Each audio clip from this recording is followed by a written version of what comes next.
ஆட்டம் கோதா போட்டி பந்தேன்னு வந்துட்டா சும்மா சொல்லி அடிப்பேன் கில்லி கில்லி மாதிரி. முடிவு பண்ணி இறங்கிட்டேன், ஃபீல் பண்ண மாட்டேன், பேக் அடிக்க மாட்டேன். ஒன்ஸ் பிக்கப் ஆனதான் போய்கின்னே இருப்பேன். எல்லாரோட விதியும் கடவுள் எழுதுவான், ஆனா உன்னோட விதிய நாளை கோர்ட்ல எழுதுறேன்டா. எப்ப வந்தன்றது முக்கியம் இல்லடா, புல்லட் எப்படி இறங்குதுன்றதுதான் முக்கியம். பேச்சு மட்டும் தாண்டி சைலண்டா இருக்கும், ஆனா அடி சரவெடி. உனக்கு சாவனா பயம் இல்ல, எனக்கு சாவனா இஷ்டம். மானத்துக்கு தாண்டா பயப்படுவான் இந்த ஆதி, மரணத்துக்கெல்லாம். நம்ம தியேட்டர்ல உன் படத்தை ஓட்டுனேன்னு வை, ஸ்கிரீன் கீஞ்சிரும். முடிஞ்சா உன் சுண்டு எப்படியே உன் சுண்டு விரல் எமல படுதான் பாப்போம்.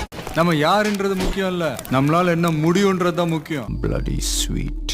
உயிருக்கு பயந்து பாதியில விட்டுட்டு போற பழக்கம் எனக்கு கிடையாது. என்ன பொறுத்த வரைக்கும் இறங்கிட்டேன்னா ஜெயிக்கணும், ஜெயிச்சு ஆகணும். நான் கபடி விளையாடத்தான் உங்க ஊருக்கு வந்தேன், ஆனா இப்ப முடிவு பண்ணிட்டேன். நான் விளையாட வேண்டிய கிரவுண்ட் அது இல்ல, இதுதான்.